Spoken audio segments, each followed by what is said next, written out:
Tehran had sent him a letter on the June 13th announcing the implementation of special measures to protect nuclear equipment and materials from Israeli attacks. Russian President Vladimir Putin said on Monday that the involvement of powers from outside the Middle East in the conflict with Iran was moving the world towards great danger. Earlier, Putin hosted Iranian Foreign Minister Abbas Araghchi in Moscow and told him that there was no justification for the United States bombing of his country and that Moscow was trying to help the Iranian people without announcing any concrete support to his key ally.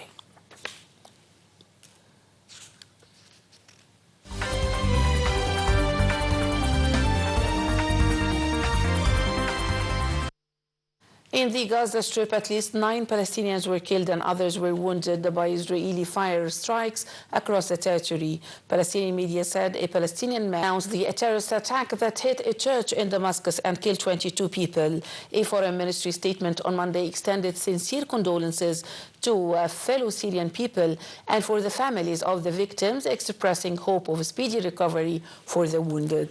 The statement reiterated Egypt's rejection of any forms of violence, terrorism and extremism. Al-Azhar, the prestigious seat of learning, also called it a balanced assault on the right to life and worship. Syria's Ministry of Health said a shooting and suicide bombing at a Damascus church on Sunday killed at least 22 people, with 63 injured. Authorities blamed the terrorist Daesh group for the unprecedented attack that came a month after the group claimed its first attack on Syria's new government forces. We have more in the following report.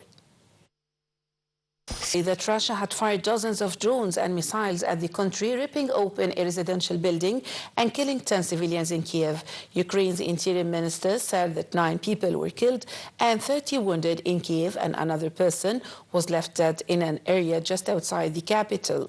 Meanwhile, Ukrainian President Zelensky landed in the United Kingdom on Monday for a surprise visit. A senior Ukrainian source said Zelensky would meet with UK Prime Minister Keir Starmer and members of the parliament. The visit comes ahead of a NATO summit later this week in The Hague.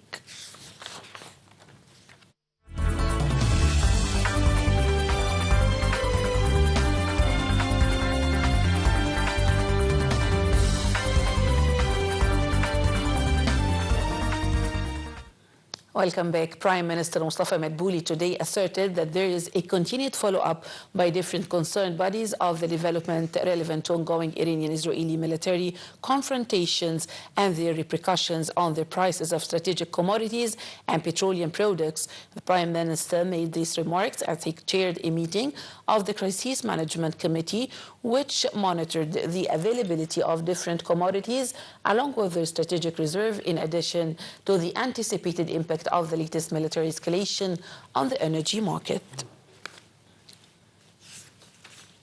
Egypt bourse closed higher today amid purchases by local corporations and foreign investors against sell-offs by Arab and foreign corporations and local and Arab investors.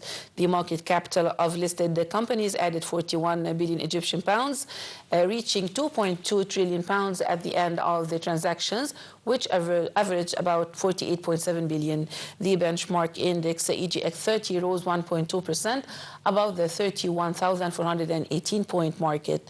The equal weighted indices EGX 70 and EGX 100 both climbed 2.1%. And oil prices rose today, touching a 5-month high before erasing most gains as oil and gas transit continued on tankers from the Middle East after U.S. strikes against Iran at the weekend.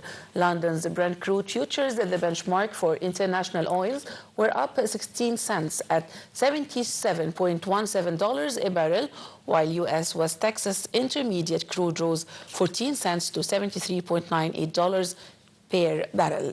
The two benchmarks have risen since the start of the conflict on June 13th on mounting fears around Middle East crude supply, in particular the risk that Iran could retaliate the closing Strait of Hormuz, through which about a fifth of global oil supply flows.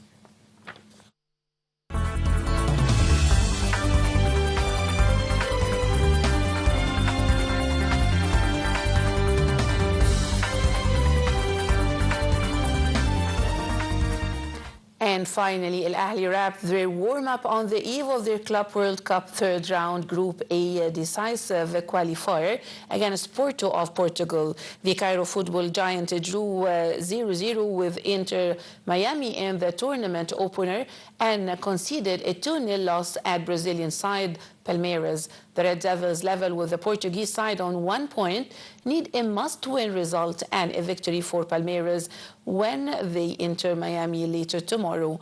To qualify for the knockouts, Palmeiras are top of the group on 4 points, level with Inter Miami on goal differences. The Brazilians need a draw to qualify top of the group.